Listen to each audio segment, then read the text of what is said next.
So I tested the single button assistant versus the assisted highlight to see what is actually doing most damage in different scenarios. In this case here, I was testing a dungeon build against 5 dummies, standing still for 3 minutes twice a time.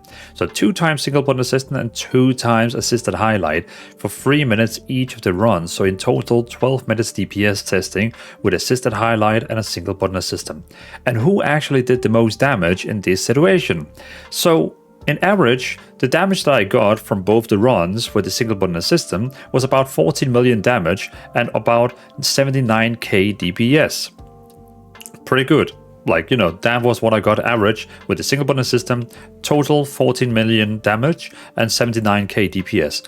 But with the assisted highlight, I managed to get almost 17 million damage and 94k DPS. So that shows a total change between 19% of damage difference. So if you're standing still, not doing anything else than just your rotation, standing still, doing nothing else, standing still, and just doing your rotation, then in a dungeon setup with 5 mobs, the single button assistant actually does 19% less damage than assisted highlight, which is quite interesting. But keep in mind, this is not the real situation. Like, if you are dodging fire, if you're running around in the dungeon, doing mechanics and helping your team, you will not be able to focus on your rotation all the time 100% unless you're a really, really good player.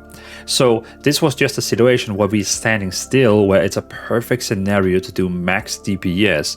But in a real dungeon where you have to run around and a lot of things can happen, fire, death, healing, so on, then of course it's probably going to look differently. Then I think in a total situation it's going to be way closer, but in a situation where we stand still and just test it directly, it was 90% difference in the damage, which is quite interesting. So what do you think?